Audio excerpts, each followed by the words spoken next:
दोस्तों, उत्तर प्रदेश के बरेली जिला के भगवानपुर गांव में इंद्र नाम का लड़का अपनी बहन के साथ रहा करता था।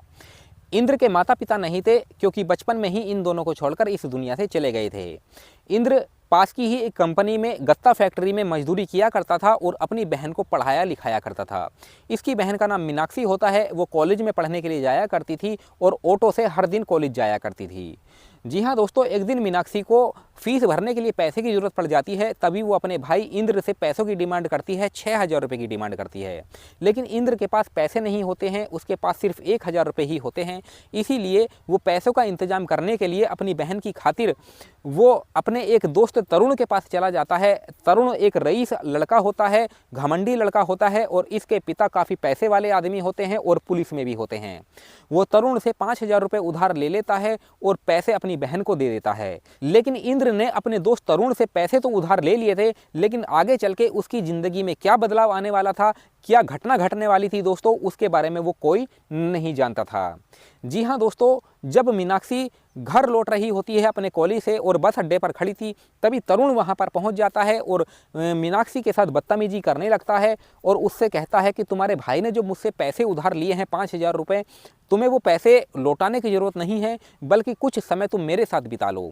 अब मीनाक्षी को ये बात काफ़ी घटिया लगती है। वो तुरंत ही सभी लोगों के सामने तरुण के गाल पर तमाचा जड़ देती है।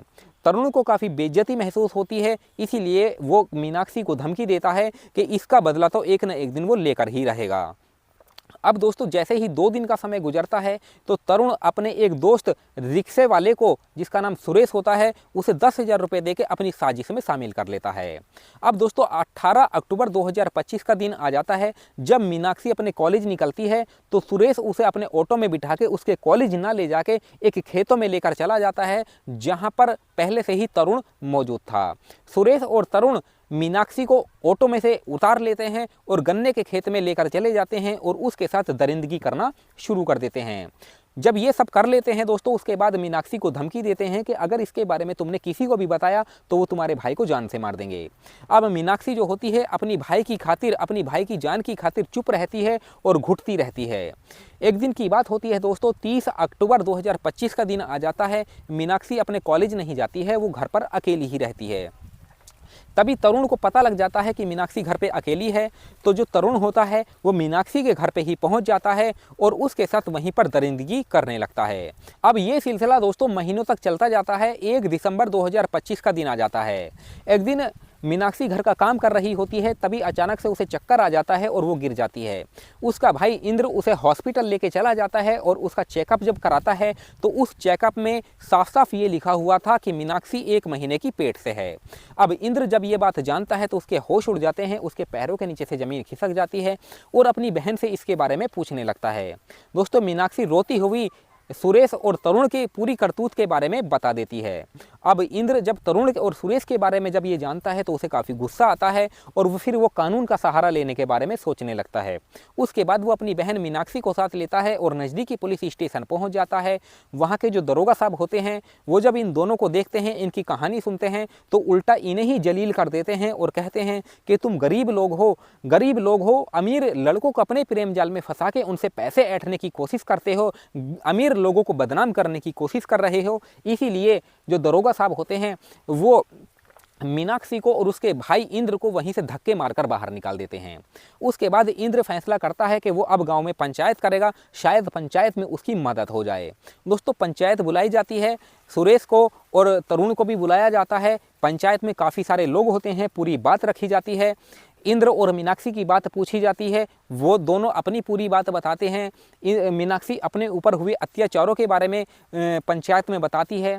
तो पंचायत वाले दोस्तों सुरेश और तरुण से पूछने लगते हैं, लेकिन वो जब ये बात बताते हैं तो वो झूठ बोल देते हैं और कहते हैं कि ये पैसे के चक्कर में, हमसे पैसे ऐंठने के चक्कर में इस तरह का हम दोनों के ऊपर गलत इल्ज़ाम लगा रहे हैं, बल्कि ऐसा तो कुछ भी नहीं है जैसा कि ये बोल रहे हैं। दोस्तों, जो पंचायत के लोग होते हैं वो तरुण और सुरेश का साथ देते हैं और इस पंचायत को वहीं पर रफा दफा कर दिया जाता है और उल्टा इंद्र को ही चेतावनी दी जाती है कि इस तरह का काम तुम कभी मत करना।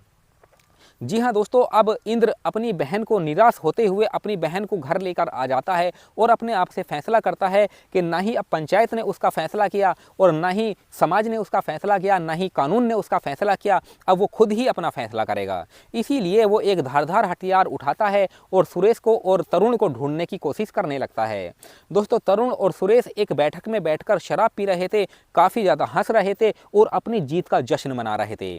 तभी इंद्र वहां पर पहुंच जाता है और ताबड़तोड़ तरीके से इन दोनों के ऊपर वार करना शुरू कर देता है।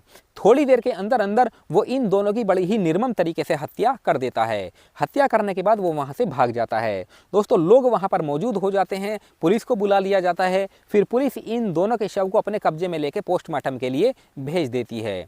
उसके बाद इंद्र की तलाश करना शुरू कर देती है। 2 दिन के बाद दोस्तों, इंद्र को उसके ही एक दोस्त के घर से गिरफ्तार कर लिया जाता है, उसे थाने लाया जाता है और उससे जब पूछताछ की जाती है तो इंद्र पूरी सच्चाई बता देता है कि कैसे सिस्टम ने उसका साथ नहीं दिया, कैसे कानून ने उसका साथ नहीं दिया और उल्टा पंचायत ने ही उसके ऊपर इल्ज़ाम लगा दिया। उसकी बहन के ऊपर 2 लड़कों ने अत्याचार किए, दरिंदगी की, उसी का बदला लेने के लिए उसने कानून का सहारा लिया, समाज का सहारा लिया, लेकिन उसे हर जगह से ठुकरा दिया गया। इसीलिए मैंने कानून का सहारा ना लेके खुद से फैसला करने का फैसला किया।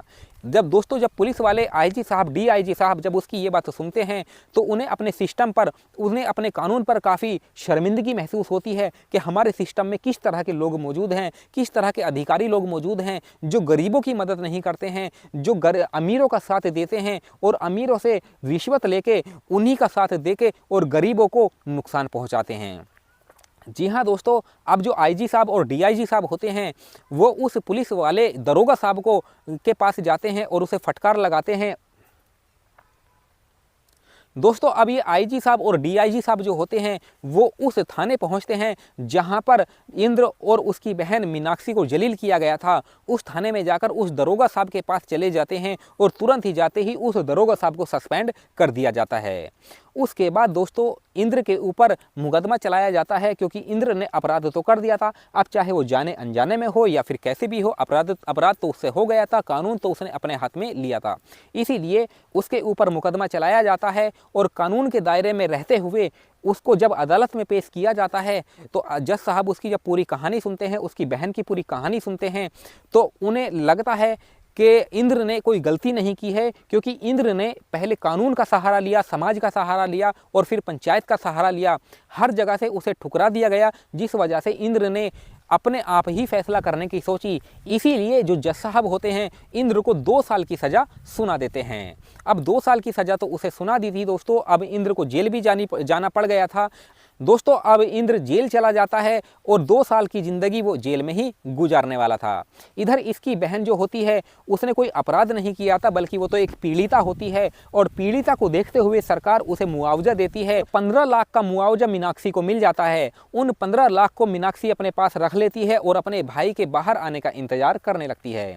तकरीबन जब 2 साल का समय गुजरता है दोस्तों, तो उसका भाई जो होता है वो जेल से बाहर आ जाता है और अपनी बहन के गले लगता है और रोने लगता है। अब दोस्तों, उसे काफ़ी डर लग रहा था कि अब उसकी बहन को समाज अपनाएगा नहीं, लोग उसकी बहन से कोई शादी नहीं करेगा, उसकी बहन को ठुकरा देगा। लेकिन दोस्तों, उसी के गांव का एक नेकदिल इंसान जिसका नाम अमन होता है वो सामने आता है और इंद्र का हाथ थाम लेता है और उससे कहता है कि भाई, आप चिंता बिल्कुल मत कीजिए, तुम्हारी बहन ने कोई अपराध नहीं किया है, तुम्हारी बहन ने कोई जुर्म नहीं किया है, वो तो एक पीड़िता है, उसके साथ तो जोर ज़बरदस्ती तरीके से ये सब किया गया है। मैं उसका सहारा बनूंगा और मैं भरी सभा में ये कहना चाहता हूँ कि मैं तुम्हारी बहन मीनाक्षी से शादी करना चाहता हूँ। क्योंकि जो अमन नाम का लड़का होता है दोस्तों, वो कॉलेज से ही मीनाक्षी को पसंद किया करता था, उससे शादी करना चाहता था। अमन को ये सब पता था कि मीनाक्षी के साथ इस तरह का काम हुआ है, फिर भी अमन उसको अपना लेता है, उससे शादी करने का प्रस्ताव पूरे समाज में रखता है। दोस्तों, सभी लोग उसकी बात को, उसके जज्बे को जब जानते हैं तो काफ़ी खुश हो जाते हैं और पूरे रीति रिवाजों के साथ मीनाक्षी की और अमन की शादी करवा दी जाती है। दोस्तों, अब मैं आप लोगों से ये पूछना चाहता हूँ कि जो बुराई होती है कहीं ना कहीं अच्छाई के ऊपर शुरुआत में तो हावी हो जाती है, लेकिन एक ना एक दिन बुराई को हारना ही पड़ता है। आखिरकार दोस्तों, मैं आप लोगों से ये पूछना चाहता हूँ कि मीनाक्षी के ऊपर जो इन लोगों ने आखिरकार दोस्तों, मैं अब आप लोगों से ये पूछना चाहता हूँ कि मीनाक्षी के ऊपर इन लोगों ने अत्याचार जो किए हैं, उस अत्याचारों का बदला इंद्र ने उन दोनों को मारकर ले लिया था। आप ये मुझे बताइए कि इंद्र ने जो रास्ता अपनाया था, क्या वो सही था या फिर गलत था? इसके बारे में आप क्या कहते हैं, आप हमें कमेंट सेक्शन में बता सकते हैं। चलिए मिलते हैं फिर किसी और वीडियो में, तब तक धन्यवाद।